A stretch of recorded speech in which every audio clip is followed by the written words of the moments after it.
Welcome back mga kalakdan. Isang maulan na araw sa inyong lahat. At pakita natin yung bagong nalipat nating mga manok.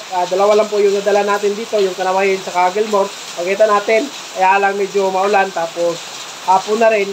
Kaya yung kapakita natin sa malayo lang, hindi natin malapitan kasi malakas po yung ulan.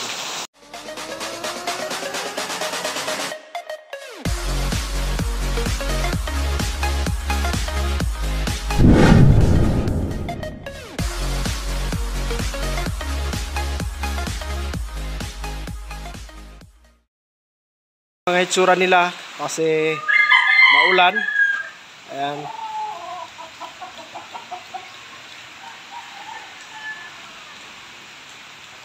Kaninang umaga hanggang ngayon is umuulan pa rin. Kahapon umulan, halos buong araw. Ngayon buong araw umulan. Ayan. Isang basa po yung balahibo nila. Tapos pakita rin natin yung bagong dala nating Kanawain tsaka yung Gilmore.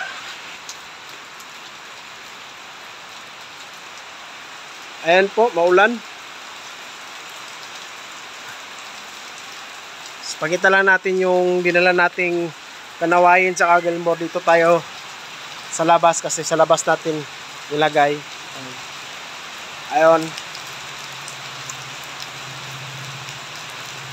Ayan po yung Kanawain. Tapos yung isa, yung nandun. Ayan. Ayan yung Gilmore natin.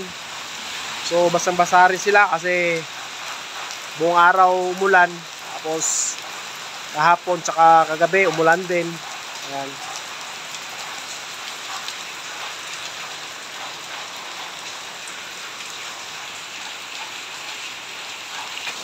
Sa mga ganitong panahon po, yung palaging umulan, hindi natin may iwasan na nagkakaroon po ng sakit yung mga alaga nating manok. So kailangan natin mag-flushing para hindi po sila agad-agad napuan ng mga sakit, para makaiwas po tayo na magastos ng malaki.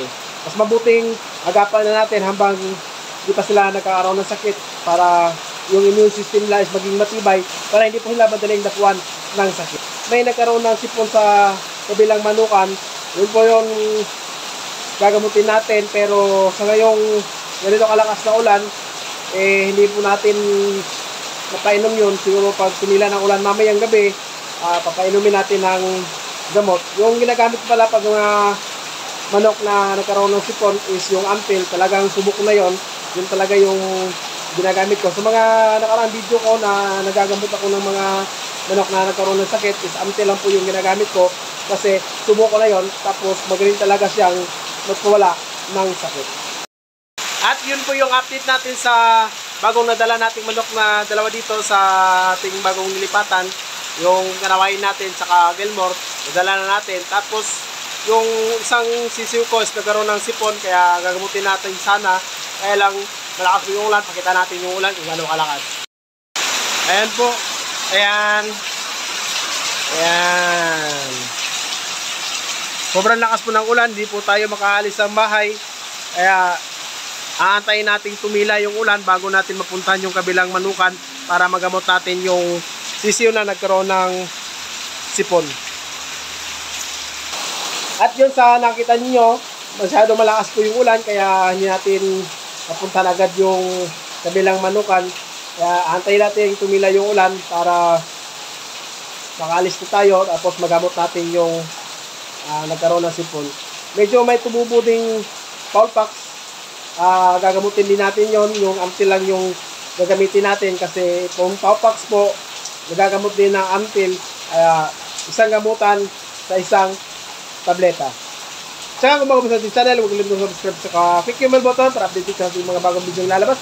Ikaw na di pa nakapag-subscribe, mag-subscribe ka na para malaman mo yung mamara natin sa pagmamanok. Hanggang sa susunod, bye bye!